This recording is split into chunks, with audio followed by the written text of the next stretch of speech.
Hey guys, welcome back. Beardly here. I've got a pretty fun build video I want to show you today, and sticking with the theme of this channel, it is a budget build. What we're going to be working on today is a Berserk Barbarian used for magic finding. Now you're probably thinking to yourself, Beardly, you need an Enigma, you need a Grief, you need 622 Ist runes. Well, I mean, if you're trying to optimize that build, yeah, you kind of need that gear. But I don't really do optimized gear on this channel. I do budget videos. So what I'm going to show you today is a budget version of a Berserk Barbarian to do magic finding with, and I hope you enjoy. So why play a Barbarian when you're magic finding? Well, for one, it's obviously the most fun class in the game to play. And for two, and some people would say the real reason, is this skill right here. Find item. It's also known as horking the corpse. And what you're doing is you're essentially looking for another item off the monster. It gives you a second chance at any item from the drop table of that monster. When you're playing a Berserk Barbarian for Magic Find, you always want to be on players 1.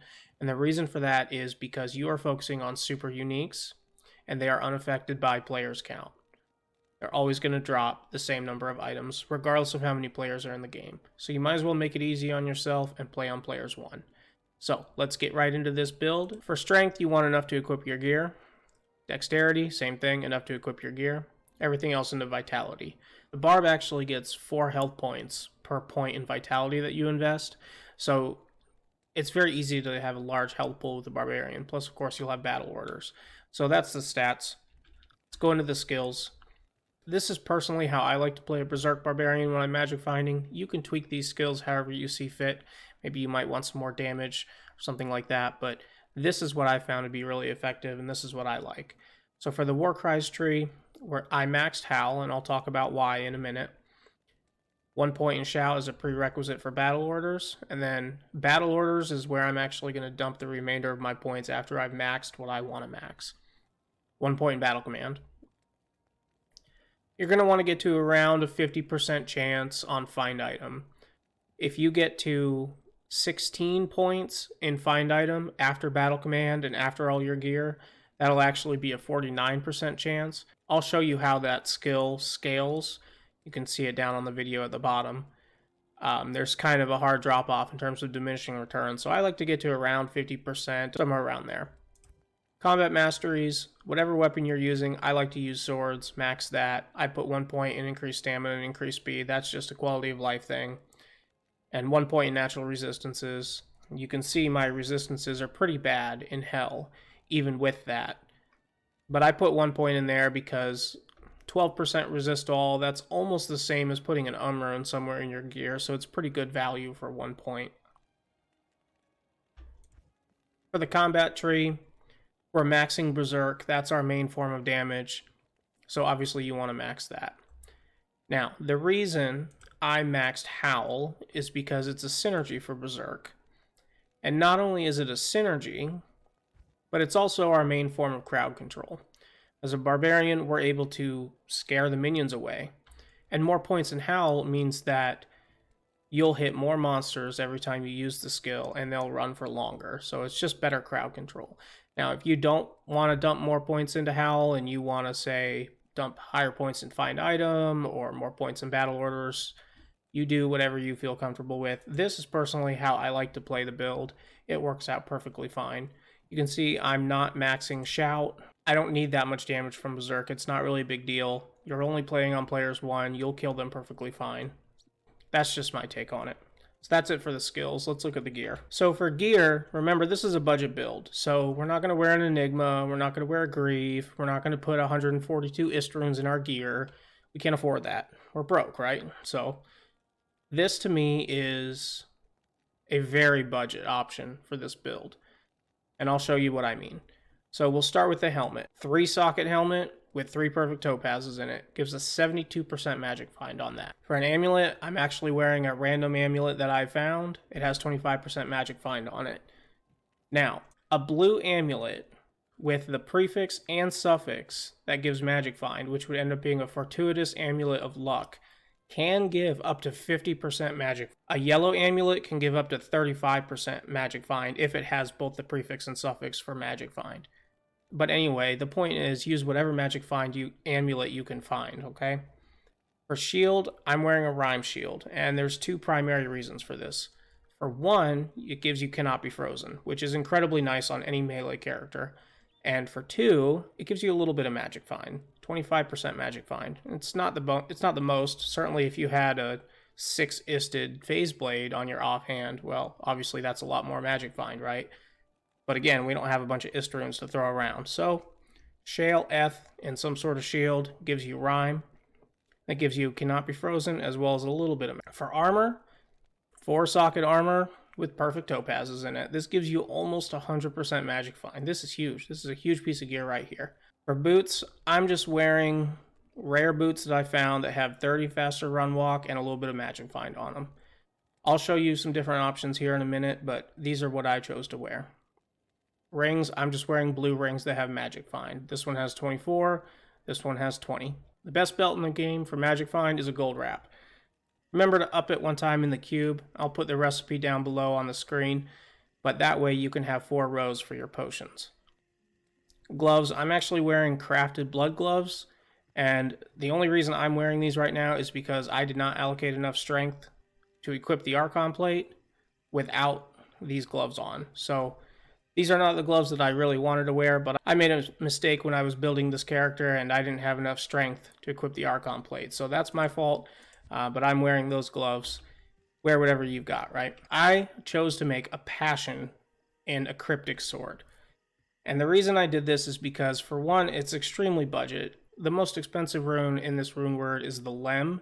And honestly, I mean, I'm pretty sure that can drop off of normal Hellforge. And if not, certainly Nightmare Hellforge. The advantage to Passion is that it gives you a little bit of IAS. It does give you +1 to Berserk, so you're doing a little bit more damage.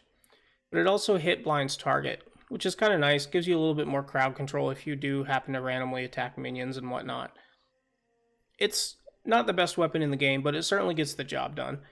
I chose to make it an cryptic sword as the base because, well, mostly because of the base attack speed of it. It's a decent weapon, decent option. I'll have on the screen here the increased attack speed breakpoints for a cryptic sword. On swap, you want to have, well, you have some options here. What I like is to have +3 to Warcry's weapons. You can actually shop these from Mala in Act 5 of Hell. Just open her up and look through all her weapons. They can roll on javelins, they can roll on pretty much anything. Here's +2 to Barb skill levels right there. So that was an almost, but that's not quite well. Anyway, it might take some time, but get you some +3 to Warcry sticks. They're immensely helpful, increases your overall health pool. They're great to have. Another option to have on swap is something that gives you a bunch of magic find. Maybe dual Alibabas, or maybe dual Gull Daggers, or something like that. You could actually swap to those weapons after you kill the boss, and then use find item when you're on your weapon swap so that you get another 200% magic find on the Horking itself. You could do that if you wanted to. Me, I prefer to just have +3 Warcry sticks on swap. By the way, yes, I am using a loot filter. That's why you don't see the name of the axe on there, because I actually have this particular item filtered out so that when it's laying on the ground, I wouldn't see it if it's unidentified. And on that note, yes, I also have a mod that increases my stash size. It doesn't increase the number of my pages, it only increases the physical grid layout size of the stash itself. If you're interested in those mods, I'm probably going to put out a video on how to install them, and I can point you in the right direction, but that's not the purpose of this video. I just wanted to touch base on that real quick. So that's the gear that I'm choosing to wear. Obviously, I don't have any charms in my inventory. I don't have a bunch of 7% magic find charms. And if I did, they're not very budget, so I wouldn't expect you to have them necessarily. You can see on our advanced stats page here that I have 311% magic find, which is a pretty decent amount. So now I'm going to show you some alternative gearing options, some things that you could think about, and if you happen to have them, by all means wear them if you find them to be better. If for some reason you don't want to put 3 perfect topazes in a helmet, you could just use a Tarn helm. It's not obviously the best helmet in the game. However, it gives you a little bit of magic find, and you could socket it at Larzik and put a perfect topaz in it to get you a little bit more. So that's a decent option. It gives you one of skills, so it is actually a better option than this, if you ask me. However, you know, I'm going bare budget on this video, so you can find a 3-socket helmet pretty easily, I thought. Another pretty good option is an Immortal King helmet. It gives you some magic find starting out. I forget exactly what the range is. I think it goes from 20 to 50 or 20 to 40, something like that. But whatever the range is, you know, it comes two-socketed, so you could throw a couple perfect topazes in there as well. That's a really good option because it gives you 2 to war cries. For armor, you could wear a Scalders if you happen to have it. I'm not necessarily expecting you to have it, but if you do, socket it, throw a perfect topaz in there. It's a pretty decent option to boost your magic find. It does give you 1 to skills, so you know that buffs your war cries and stuff like that. It's kind of nice. On your offhand, if you really wanted to, you could wear a Blade of Alibaba. Gives you quite a bit of magic find. Obviously, putting topazes in that will just give you lightning damage. It won't increase your magic find on the weapon. You know, you could wear an Alibaba if you wanted to on your offhand. If for some reason you didn't want to wear a Rhyme Shield, maybe you wanted to boost your magic find even more. I personally like the Rhyme Shield because of the Cannot Be Frozen. Our gloves, if it weren't for me messing up the amount of strength this character has, I would be wearing these Chance Guards right here. That's an extra 37% magic find just on the glove slot. But I needed the strength on these blood gloves, so that's why I'm wearing those. Really, the best boots for magic finding in the game are War Travs. If you happen to have War Travs, by all means, wear them. Not only do they give you a bunch of magic find, this one rolled 48, I think it goes up to 50, so this is a pretty good roll on these. But it also gives you strength, it gives you vitality, and it also gives you a little bit of raw damage. Now that's obviously a bigger deal when you're walking around with a grief, but every little bit helps. So these are excellent boots to wear on a barbarian who's magic finding. If you have them, by all means wear them. But I think they can get a little bit pricey if you're buying this gear on the realms. So I don't really know. I don't play on the realms, but anyway, I wanted to go bare budget. So I figure everybody pretty much picks up rare boots that they find when they're playing through the game. And you have probably found some decent options that have magic find on them. So that's why I went with these. Now, in terms of increased attack speed on this character, I'm actually only hitting the 11 frames per attack breakpoint. I have 45 IAS, so, you know, I'm right in between 30 and 52, so I'm sitting at 11 frames. Now, you could actually hit the 9 frames per attack breakpoint if you wanted to. You need 89 IAS on a Cryptic Sword, and it's pretty easy to get that. Passion itself gives you 25. If you were to put on a Treachery, that would give you another 45, so now you're up to 70. At this point, all you need is 20 IAS on your gloves, and you have it. Now, the thing is, you're going to probably be wearing a gold wrap. This gives you 10, so you only need 10 more IAS. So if you happen to have a pair of rare gloves or crafted gloves that give you 10 IAS, as well as some other desirable mods, then those pieces of gear right there would put you at the 9 frames per attack breakpoint. If you want to hit that breakpoint, by all means, shoot for it. And I was playing on that breakpoint for a while, but the reason I'm wearing the Archon plate with topazes in it now is just to show you that the 9 frames per attack breakpoint is not all that necessary. And I'm stacking as much magic find as I could and keeping it within the budget. So, you know, I just wanted to show you that it's possible to do what we're going to do with this budget. What you do not want to wear is a Raven Frost. And the reason you don't want to wear that, yes, it's a great ring. It has Cannot Be Frozen on it. It gives you dexterity, all of this stuff. It's a great ring. But the reason you don't want to wear it is because it gives you cold damage. And when you have cold damage on your gear, the body has a chance to shatter, which means that you cannot use the Find Item skill on it. So you don't want cold damage anywhere on your gear. Which also means you do not want cold damage anywhere on your Mercenary's gear. Now, the gear that your Mercenary has is not really that big of a deal. I'll show you what I'm wearing just for the sake of being thorough, but what you have in your Mercenary is completely up to you. As long as there's no cold damage on there, then you're fine. Mine's wearing an Insight built in an Eth Thresher, happened to roll 16, pretty decent. He's also wearing a Smoke and an Ethereal Archon plate. And this is just a crafted blood helmet that I made for him to give him a little bit of life leech. Unfortunately, it only rolled 1%. Could have rolled 3%. But I only got 1%, but that's fine. He stays alive most of the time, so it's not really that big of a deal.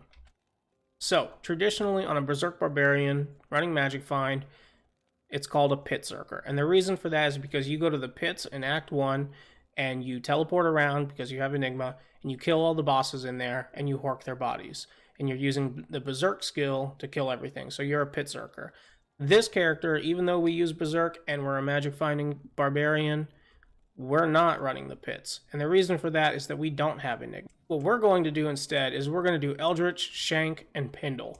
I'm going to come to Act 5. I'm going to buff up. I'm going to run up here. And I'm going to howl the minions away. And then I'm going to kill Pindle.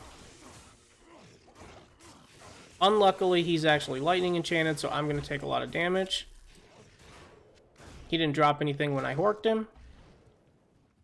But let's go down here and let's kill Shank. I'm going to howl the minions away first. And I'm going to get in there on Shank.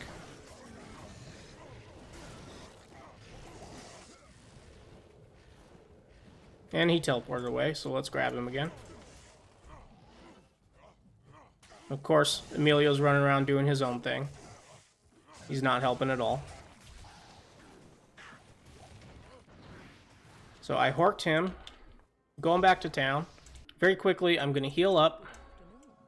And I'm going to go do Pindle. Still have my battle orders buff on me, as you can see. Make sure when you come to a new boss, you have Howl active and not Find Item. Make sure you target the right monster, too.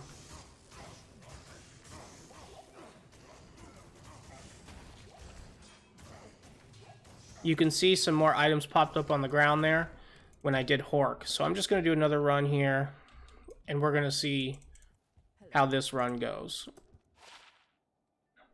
Kind of like those boots, but they rolled low, so I'll get rid of them. Alright, we're making sure we are on Players 1. I'm going to come down here to the Frigid Highlands. I'm going to buff. I'm going to make sure I have Howl on my main weapon. And then we're going to get in here on Eldritch.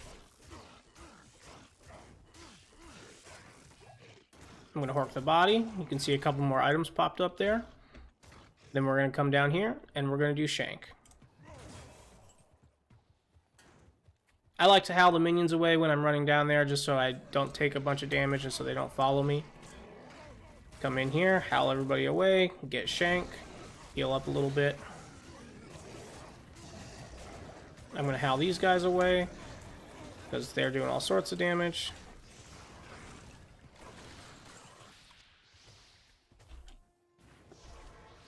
Talk to her real quick, heal up. And we're going to run down here. And we're going to kill Pindle again. A coward's hiding place.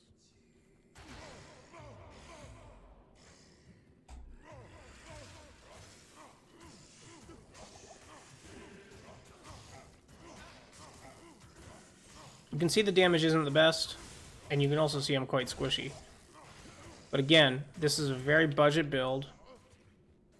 Alright, he's horked. And that's that. Again, this is a very budget build, so of course the damage isn't going to be the best. And of course I'm going to take a fair amount of damage. As long as you play well, it shouldn't really be a big deal.